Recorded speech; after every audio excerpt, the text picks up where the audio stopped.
Hi, I'm Johan. Welcome to my channel. In this one I'm going to try to make this watch run again. Well, as you can see it's running, but not for long. I am a mechanic, so a mechanical watch wouldn't be a big problem, right? Well, we'll see. The hands don't seem to work on this one. I don't know why actually, but something is maybe stuck inside. You can see the crystal is cracked and it's not in good shape. So let's open it up. And it's ETA 2783. It's a pretty good movement, easy to work on, and you can probably get parts for it. So let's open it up. It's an automatic watch, and there's a bearing underneath here that we have to oil later.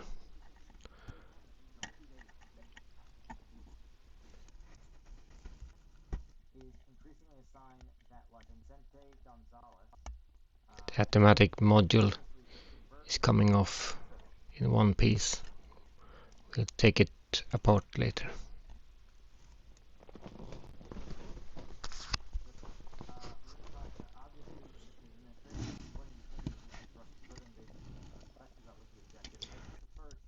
And then we remove the stem from it. And this isn't good at all. It's completely rusted. And also it's bent.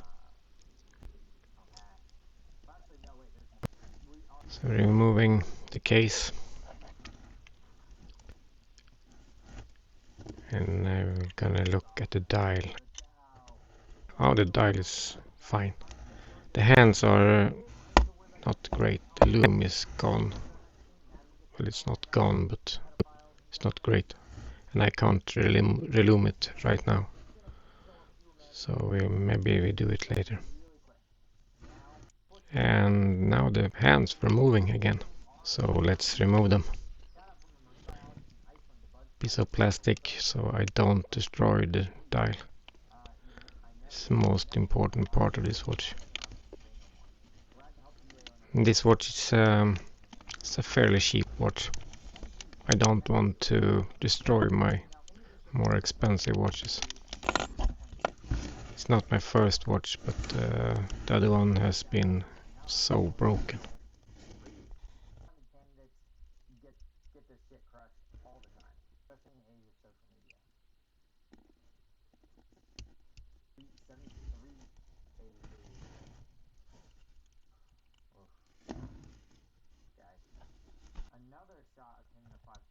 Removing the pinion that the hour hands is connected to. And then we take out the calendar train. And this is the fast skipping calendar movement. So you can turn it one way and it's doing it fast. And this is the module that skips the day at midnight.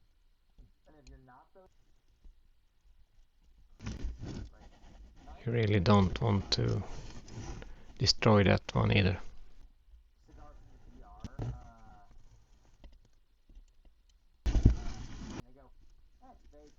And those springs are notorious to be flying out on the floor. But I'm actually doing this in a box that I have made, so the spring won't fly that far.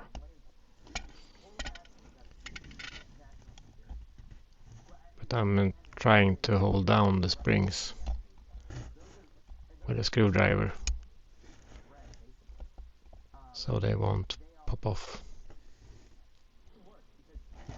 And then I can remove the rest of the keyless forks. It's called a keyless forks because you don't need a key like you did on old pocket watch. And then we're going to remove the shock setting. This is if you drop the watch or something, the pivots won't break. And there you can see the pivot. This one has to be taken apart and then cleaned and then oiled with very little oil. Then we turn it around and then we remove the crown wheel. And this screw is actually threaded the wrong way. And that's because when you're putting power in the mainspring, this screw would get loose if it were the right way.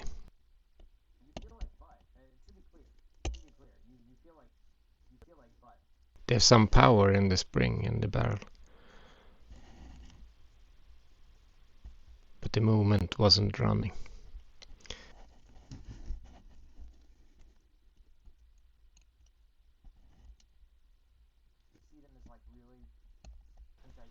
And then I can take away the click.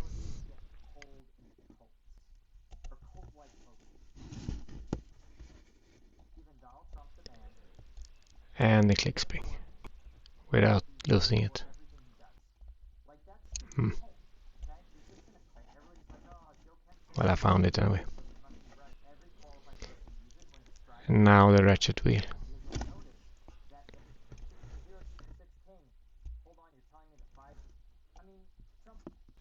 Now I can take away the balance wheel.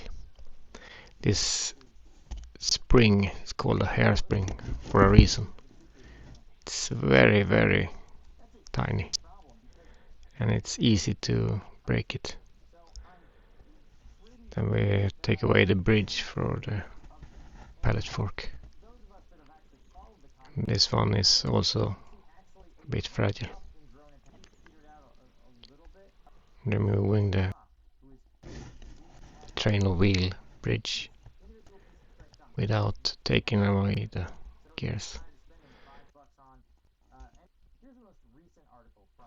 And that's the second.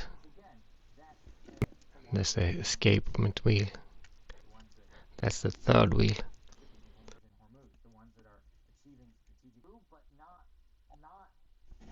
And then we take away the bridge for the barrel. It's a bit stuck, but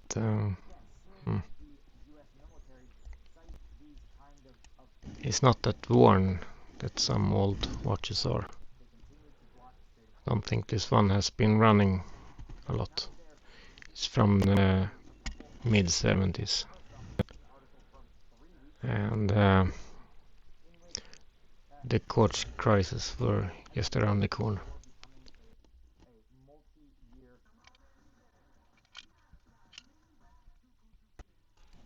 Then we put back the balance wheel. This is just because you don't want it to get hurt. This is the thing that keeps the time. This is going back and forth all the time. This one is, I think it's 28,000 times an hour. Yeah, this red one, all the red ones are rubies, but they are not expensive one. They are grown. But there's a small ruby that goes into the pallet fork, and that's the one that's let it tick and tock. And if this spring is damaged in any way, the frequency of the clock will be off and it won't be running that good.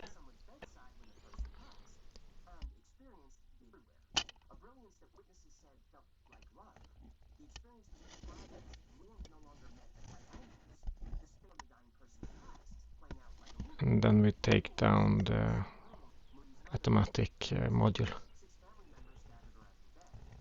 You can see it's not that clean, and it's sticky oil everywhere. I don't think this one has been clean at all, because it's so cheap that you don't do that. Actually,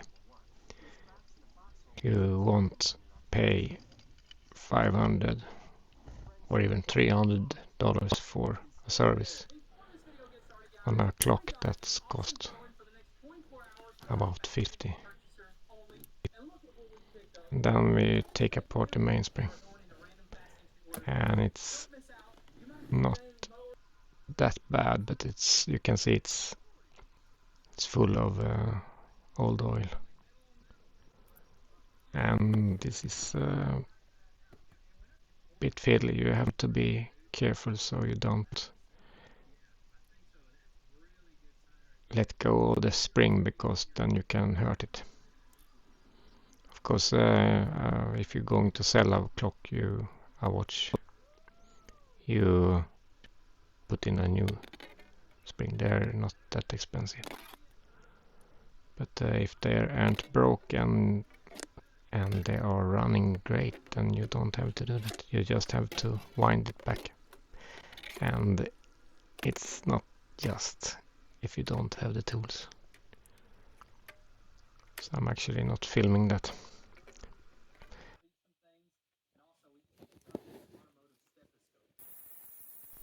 Then I put it in the ultra cleaning wash.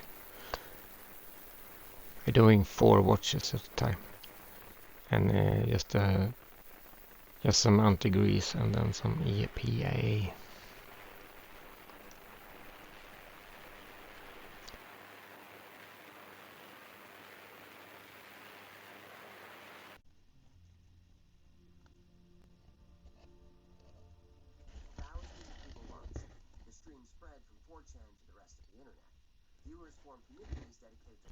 And then starting to assemble it again. And this is the shock rubies that has to be cleaned. The easiest way is just to rub it against the paper. And then you turn it around and you can see it's flat on this side and it's rounded on the other side. And now a little oil. That's enough. Oh no, it's actually too much. Fine. On with the cap.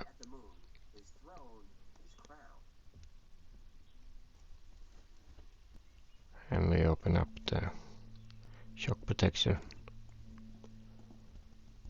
This is actually called the incabloc, but that's a brand name. I have a few of them that I have bought because I have broken a few. They are not big. This ruby I'm putting in here is about a 1 millimeter.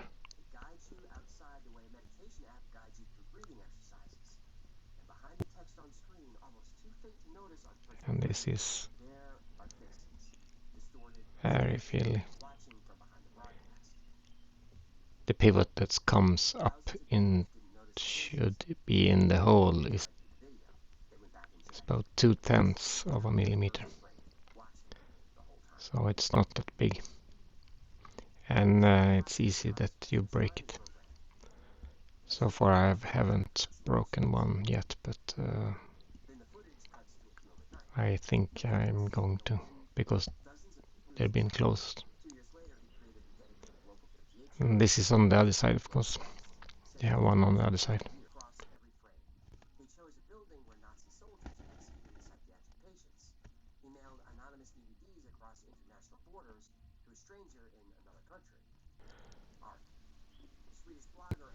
And then you just lock it down. It's easy to put in a bit more force than you need, and then you break it.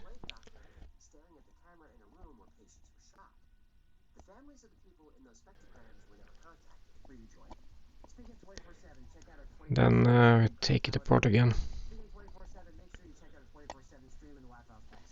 so we can put in all the gears.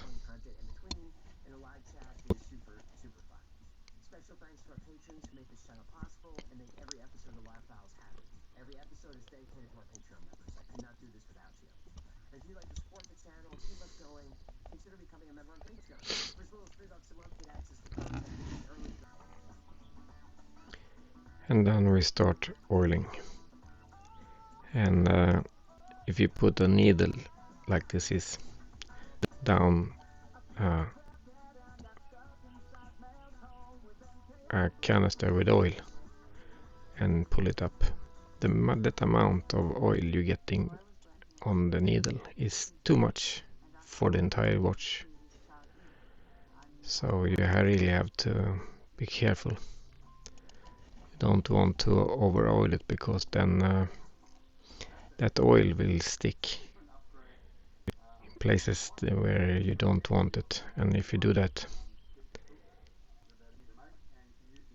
some dust will come in, and it will hinder the watch to be running. But you have to oil certain parts so they run good. They can't be dry, they have to have some oil, but you have to be very careful. And the oil that you use are fairly expensive, and there are 4 kinds of oil and 2 kinds of grease, but you can buy them in very small amount, then it's not that bad. The price of a liter is about $5,000, but the oil will go bad, so you can't have that much oil. So I think it's about 10 milliliters that you buy from every sort of oil. You have to be very careful when you putting on the bridge. If you screw this down and the pivots aren't in the rubies, the pivot may break, or the rubies will pop out. And make sure that you can turn the whole train of wheels by the barrel before tightening the screws. Then we put back the click and the click spring.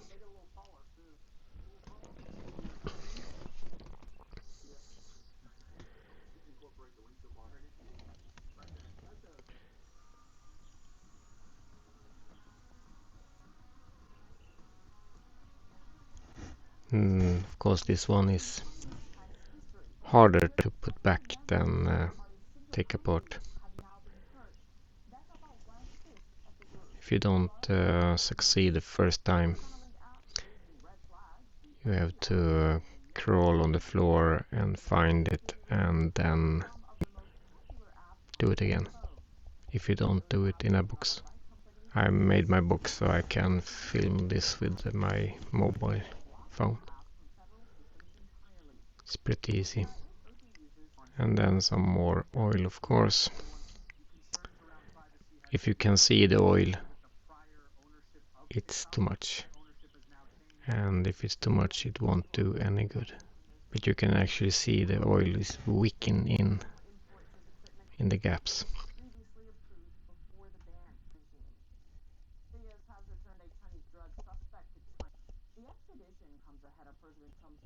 And here you can see how the click works. And that's a lot of oil.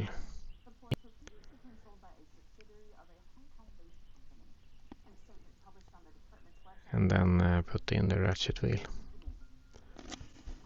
And you have to hold it down, otherwise the whole train of wheels will run away from you.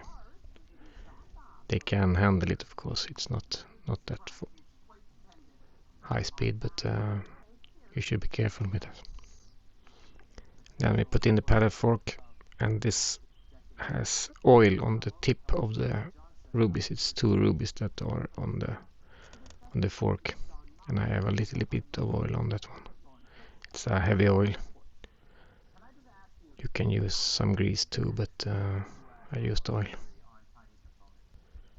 And then try to get it right.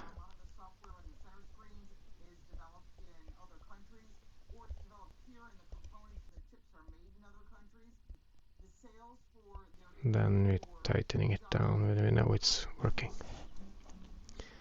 And now I'm putting some power into the watch. And this one should jump between left and right. And this is the thing that makes the clock tick and talk. We put in balance in, and you have to have the stone that runs in the pallet fork in the right place. So you have to twist it in. Then you place it down. We have to have some more power, I think. And a bit of a nudge. Careful. Yeah, it's running. And it's running pretty good. And then we screw it down. And turn it around. And you can see there in the hole it's running pretty good. And then we oil the other way.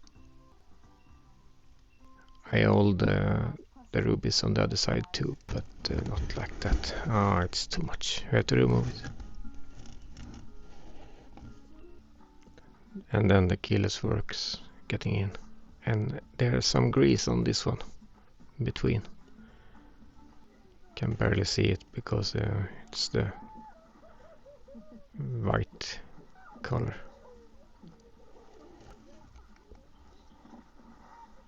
Normally the greases are blue for watches, but this one will do.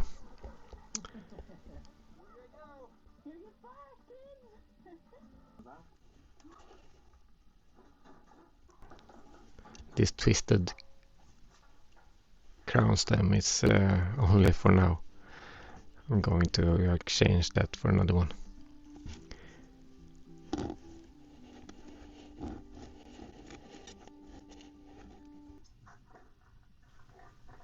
And then we put on some more oil on all the pivots where there are metal against metal contact.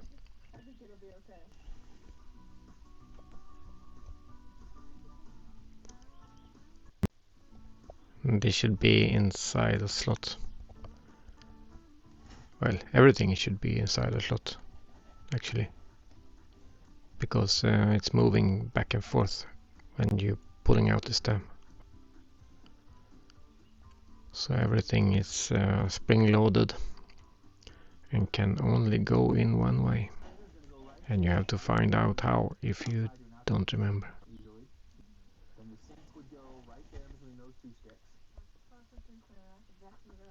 But if you were taking it with you when you dismounted it, you can go back and look at that one.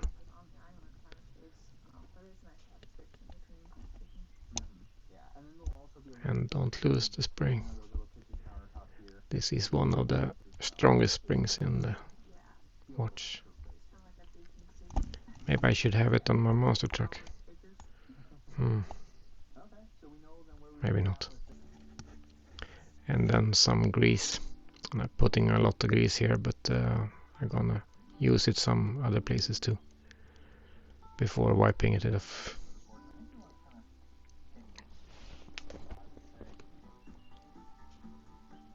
This part have to have grease on them because metal to metal is not that good.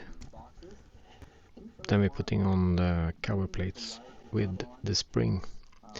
And this crown has actually 3 different settings. One is for setting the date, and one is for setting the hands, and the other one is for the power. You have to be really careful not bending this one.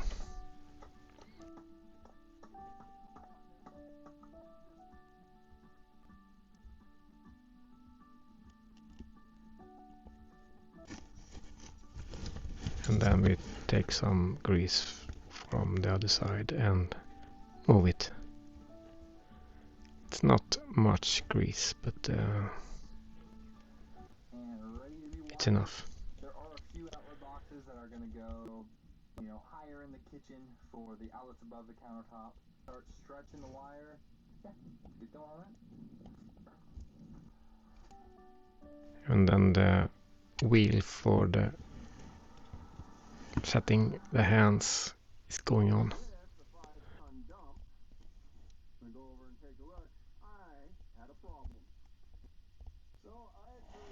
And then the date jumper spring. You don't want the date to go slowly between the days, you want it to jump. And of course it should be jumping at midnight. And this spring looks very beefy, but it's not that hard. But of course it will fly a bit. There's a slot in this gear and the plate has to go between it. And it was more than one try.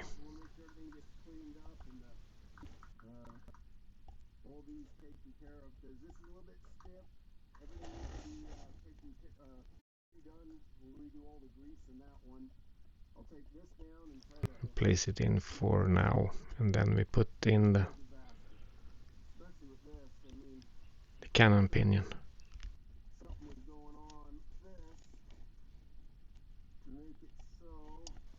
And it should be on the other side. And then you have the gear that pulls the date disc.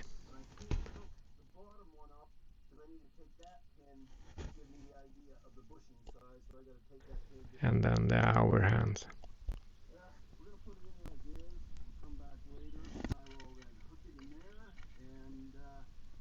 And then the fast setting of the date disc. And of course the date disc. And it should be underneath these plates. And you don't want to scratch it. I think it's okay.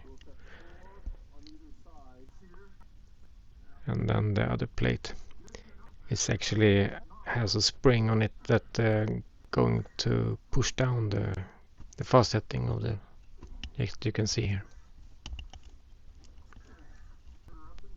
Of course it should be skipping at midnight.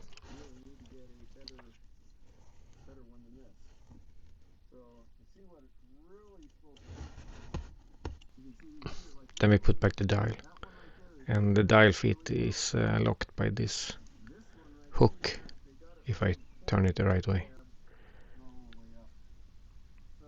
and on the other side too.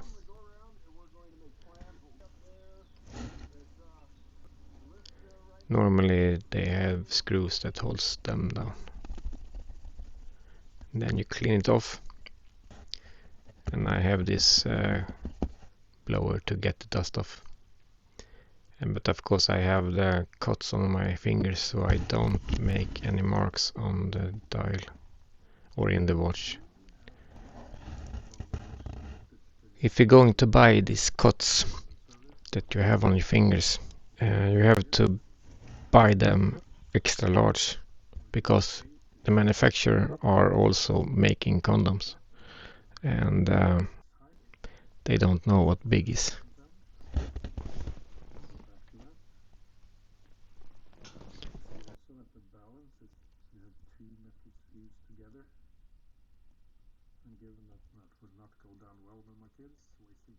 Then we putting the automatic module back.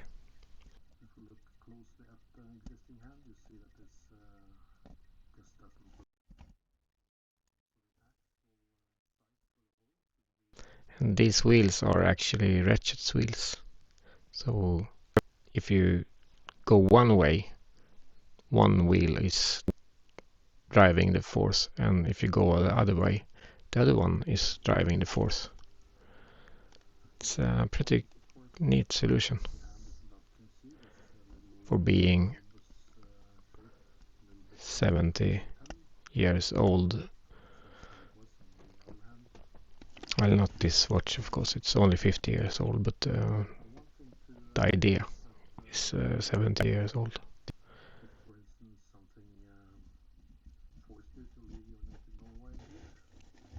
And then we put some oil on it, of course.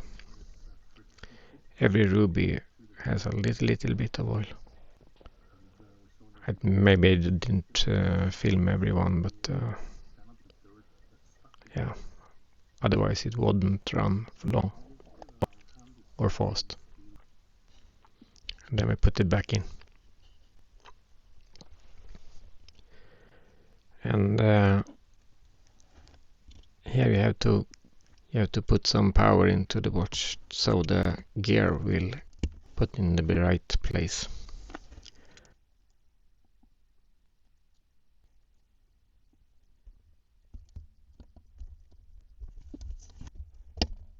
And then we screw down the movement into the case.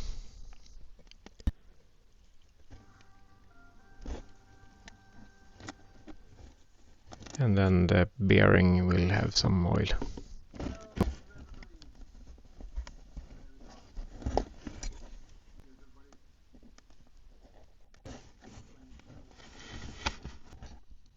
Then we can put it back.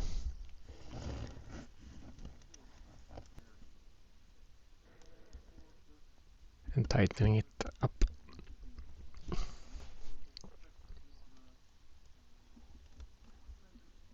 And here you can actually see the gears are moving underneath. But I didn't like the case, so I took it out again and trying to polish it up a bit. Started with 400 and ended up with 7,000, and then I put on some polish compound on my Dremel to shine it up a bit. Not a lot, just a bit, so it doesn't look brand new, because the watch isn't looking brand new. So why should the case do it? But I think it's okay for now.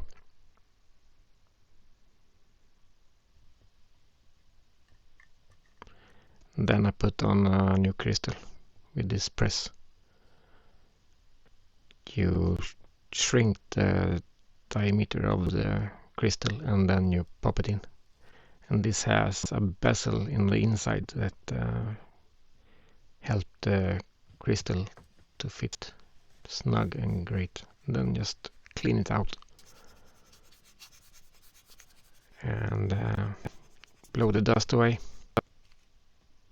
Yeah, can you see the hands are looking bad? So I'm going to take it apart again and then recase it.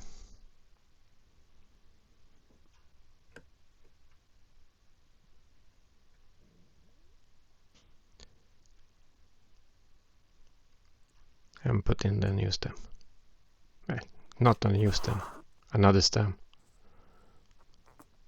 And then tightening the back. And what do you know, it's running. And here it's on the wrist. I think it looks very nice, actually. But it should be a black strap on it. And that's all for this video. Hope you liked it. And if you did, why don't you put down a like or a comment? And why don't you subscribe? It's free.